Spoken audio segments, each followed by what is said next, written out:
Welcome to the Seaboard Central, everyone. My name is Tim Garland, layout owner and builder of the Seaboard Central, and you're watching the 2022 Seaboard Central annual layout tour video.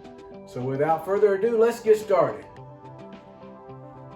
So for those of you that are new to the channel, or this is your first time tuning in, and you ask what is the Seaboard Central?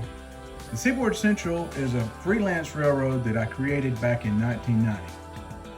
As a matter of fact, here's the original unit, the original Seaboard Central Atlas GP38 that I created a custom paint job for way back in 1990.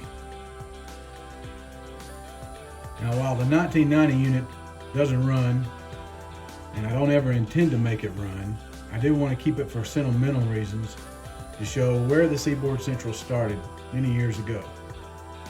Between 1990 and 1994, the Seaboard Central had this red and gray scheme. The same red and gray you see on SP units. And I wanted to have a few on the railroad still active in that original paint scheme. The Seaboard Central is what you call a Class II regional railroad, and it runs between Birmingham, Alabama and Savannah, Georgia, over former Seaboard Coastline and Central Georgia trackage, hence the name. It was all secondary trackage that was put together to form today's Seaboard Central.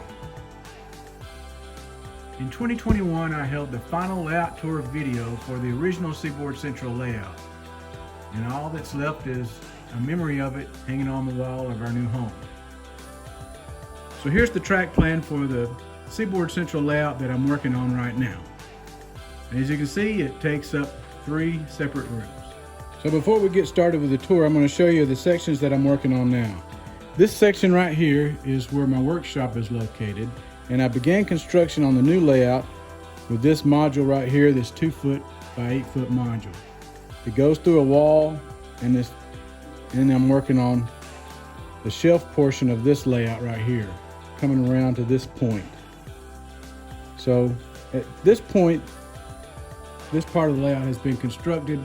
Next up will be this section right here that I hope to start on either the end of this year or the beginning of next year. My goal for 2023 is to complete this double track helix and this Gadsden yard area. That way I can hold operations running trains out of the yard, up the helix, and all the way to the ADM facility. So as we enter the layout room area, the first thing we come to is my workshop. And this is where I'm currently building bench work, various tools I use. Next you'll see where I'm storing some supplies and all my rolling stock on some shelves. Next to all that is my workbench where I work on my equipment. And this includes doing any kind of decoder installs or upgrading any freight cars. Here you can see I've got my Atlas MP15 in the shop, which I'm about to start some upgrades on, and I've already started working on some more covered hoppers. Right next door to this workbench, I have an airbrush booth set up on a rolling toolbox, and I strategically put it in front of that window so I can vent the fumes to the outside. Next to it is the ADM module. And this 2-foot by 8-foot ADM module is set up at 54 inches off the floor, which gave me plenty of room to add another workstation underneath it, where I added LED lights to light up the workstation. And here I could program locomotives on a dedicated programming track, and also weather and upgrade rolling stock and locomotives with my various materials. So the layout is controlled by NCE DCC. It's a wireless system. In addition to those NCE controllers, I operate the layout with controllers from Iowa Scale Engineering. These are called proto throttles, and basically they're a miniature control stand. And here you see I have it mounted on the side of the fascia.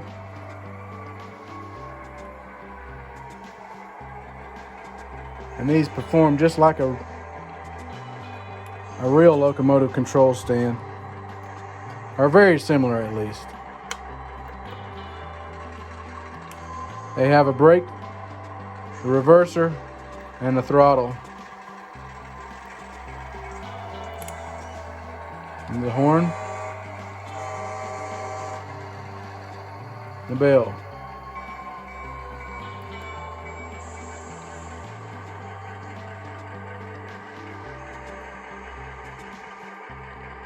I also like to use these new rail models Blue Point switch machines to manually row my turnouts. So we can look at the end of the ADM module and we can see the other room where the rest of the layout is. Under this highway overpass is the end of the line.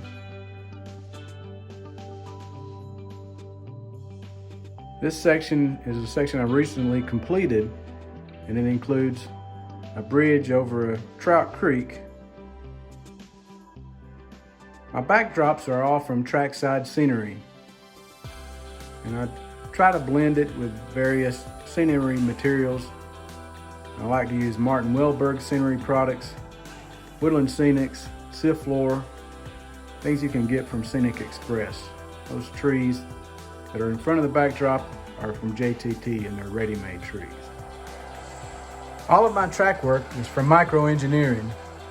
On the ADM module I use code 70, and here I use code 83.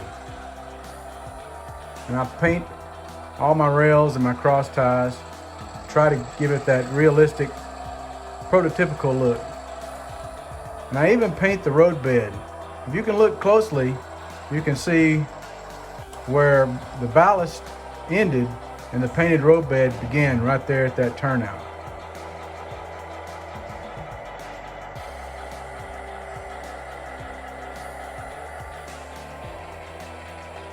All of my locomotives have ESU Loc sound decoders, and many of them have scale sound system speakers, including this Athearn Genesis GP15 that I upgraded with a Loc sound decoder and the scale sound system speakers. The custom Seaboard Central decals were made by Precision Design Company.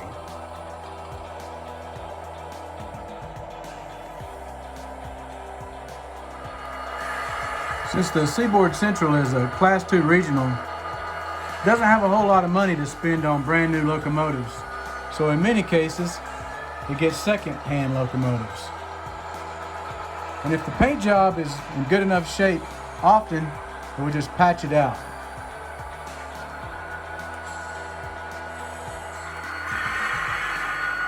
These two SD40s are from Scale Trains, and they're probably my favorite manufacturer for HO scale locomotives.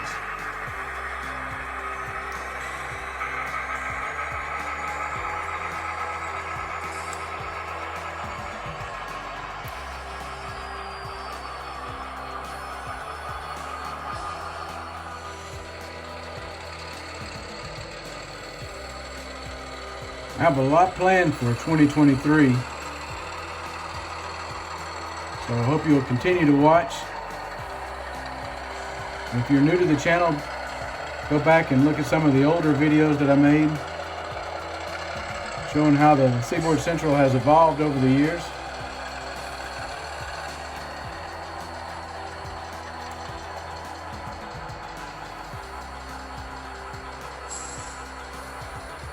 For all of my loyal subscribers, I really appreciate you watching every week.